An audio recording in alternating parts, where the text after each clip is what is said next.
PetNomads, where the wild whispers and the unseen comes to life. It started on a rainy Tuesday afternoon. Emily was heading home from work, soaked and exhausted, when she saw it. A tiny, shivering ball of fur curled up beside a trash can. Her heart broke instantly. She couldn't just leave it there. So she picked it up, wrapped it in her scarf, and took it home. At first, she thought she'd rescued a kitten. It was small. It meowed, sort of, and it clung to her like it knew she was its only hope. But there was something off. Its eyes were too round, its tail was too fluffy, and the way it moved, it didn't walk, it waddled. Emily brushed it off. Maybe it was just malnourished. Maybe it had a strange breed. But deep down, something didn't feel right. And here's where it gets weird. Within a week, it started climbing the walls, literally. Not in a cat-like elegant leap, but more like a raccoon burglarizing a campsite. What had Emily brought into her home? This story isn't just about a stray animal. It's about instincts, denial, and the wild twist that no one, not even Emily, could have seen coming. Emily had always been a softie when it came to animals. She grew up with cats and even volunteered at a local shelter. So bringing this kitten home felt natural. She set it up with an old cat bed, poured tuna into a dish, and watched it devour the food like it hadn't eaten in days. In those first 48 hours, she bonded quickly with the little creature. It followed her everywhere. When she worked at her laptop, it sat on the keyboard. When she watched TV, it curled up on her chest. It even slept beside her, nestled in the crook of her arm. She named it Milo. Milo didn't purr, but made clicking noises when happy. He also didn't care for cat toys. Emily figured he'd been through trauma and needed time. He was affectionate, almost clingy. Her friends raised questions. "Are you sure that's a cat?" one asked on a video call. Emily laughed. "Of course it is. What else would it be?" But even she had to admit, something felt strange. He liked to wash his food before eating. One night she caught him trying to open the trash. Then came the first clue. The clue came in the form of a shredded pillow. Not just torn, absolutely destroyed. Fluff everywhere. But what startled Emily more was how Milo had gotten to it. The pillow was on a high shelf in the closet, one he couldn't have reached, unless he climbed. And not like a curious kitten. He scaled the shelf like a mountain goat, agile and precise. Then there was the food situation. Milo wasn't interested in kibble or wet cat food. He liked fruit, grapes, bananas, even crackers. She once caught him nibbling on a piece of pizza crust, while holding it in his tiny front paws like a raccoon at a picnic. And he never just ate. He washed his food in the water bowl first, every time.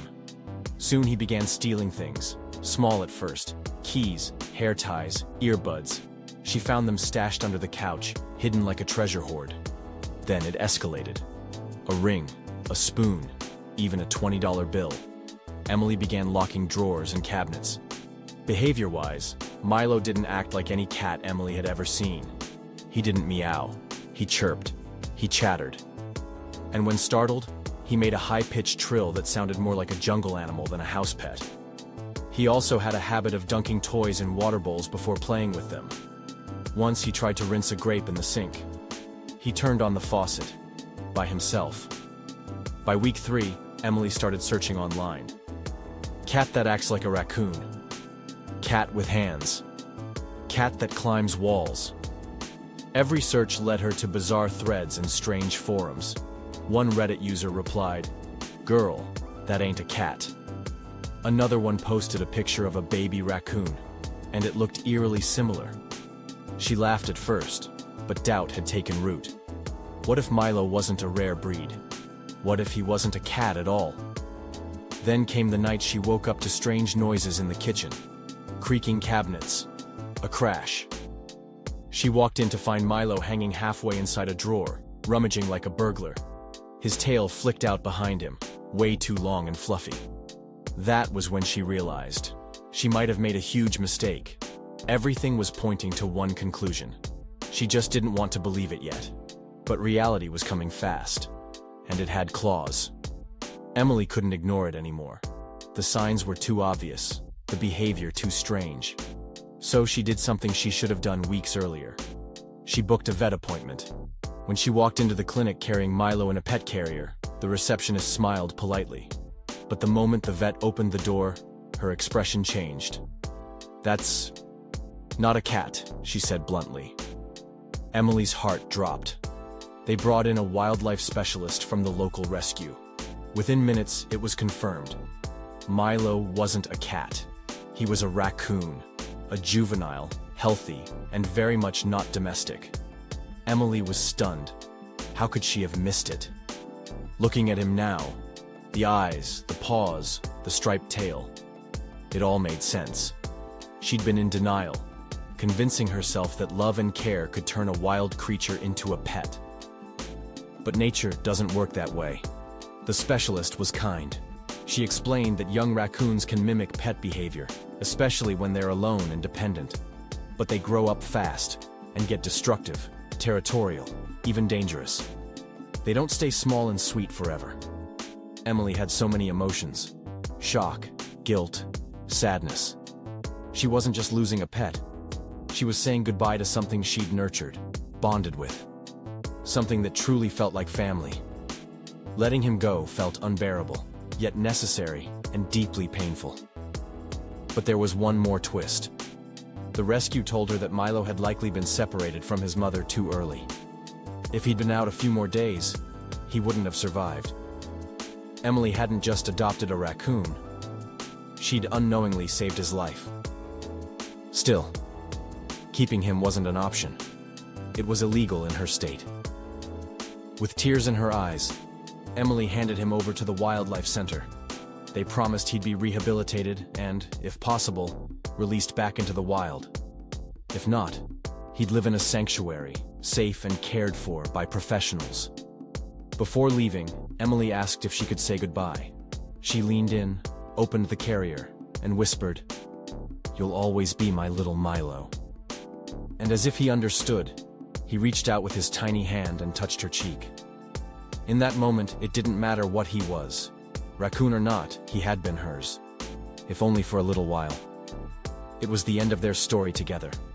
But for Milo, it was just the beginning. The days after giving up Milo were some of the hardest Emily had ever faced. Her apartment felt emptier, quieter. Every time she heard a creak or rustle, her heart would leap, only to remember he wasn't there anymore. The silence was sharp, heavy, like something was missing that used to fill the space with chaotic, unexpected life.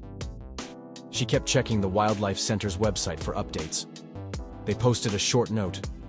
"Juvenile raccoon brought in, adjusting well." It wasn't much, but it gave her a little peace. At least he was safe, cared for, and no longer scavenging on the streets. Her friends tried to cheer her up. "You did the right thing," they said over and over. And she knew, deep down, they were right.